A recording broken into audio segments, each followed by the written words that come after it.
Giduso karon sa konseho sa Dakbayan sa Subo ang usa ka ordinansa nga magmando unya sa mga balay patigayon nga adunay mga pampublikong pansayan nga mag-instalar og mga bidet nga mamahimong magamit sa katawhan. Ang maong ordinansa gipanguluhan ni Konsehal Ray Gialon nga mao ang pangu sa Committee on Law sa konseho. Gani ni adtong adlaw Miyerkules, Agosto 30, ni pahigayon ang konseho og usa ka public hearing aron madungog ang sentimento sa mga nagdumala og mga establishmento sa syudad. Gitambungan kini og mga representante sa duha ka mga dagkong mall sa syudad nga mipadayag nga wa sila'y pagsupak sa maong proposed nga ordinansa.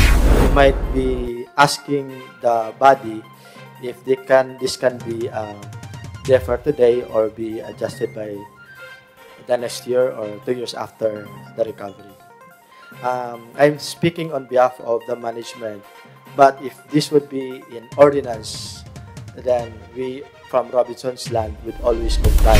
Apan hangyo ni Sarmiento nga hatagan og igong panahon ang mga establishmento nga makatuman sa maong ordinansa kung kini maaprubahan man sa konseho ug ni Mayor Mike Rama. Si Zenaida Hontilla, usa ka HR staff sa Gaisano Capital South, miingon usab nga bisan og dugang kining gasto sa ilaha, andam sila nga mosunod sa ordinansa. Ubos sa proposed ordinance si Konsehal Gialon, kinahanglan magtaod og bidet ang mga malls, hospitals, cinemas, restaurants, cafes, inns, hotels, and other similar establishments sa syudad. Kung kini maaprubahan, dili maisyuhan o ma-renew ang business permit o lisensya sa maong mga establishmento kung dili sila makataod og bidet sa ilang mga pansayan. Gipasabot ni Konsehal Gialon nga ang tumong sa iyang proposed ordinance maong pagsiguro sa kalimpyo sa panglawas ug sanitasyon sa katawhan ug ang pagproteher sa kalikupan.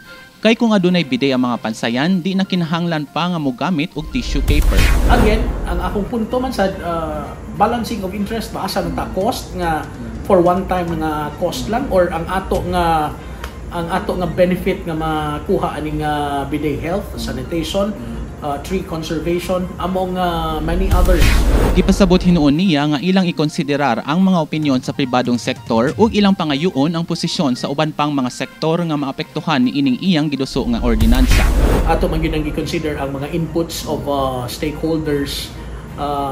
Importante nga ato sad sila mapaminaw unya ato sa nga tagag-gibug-aton kung asa dapit mo lugar if it means amending our original ordinance as read in the first reading ato nang buhaton.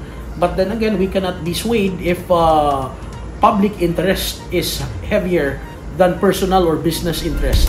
Kung maaprubahan ang maong ordinansa, adunay multa nga 1,500 pesos sa first offense, 3,000 pesos sa second offense ug 5,000 pesos sa third offense lakip na ang pagkanselar o pagrebokar sa ilang business permit or license. Ang Business Permit and Licensing Office ug City Health Department ang tahasan unya sa pag-implementar sa maong ordinansa kung kini maaprubahan man ug ang pagmonitor sa compliance sa mga establishmento.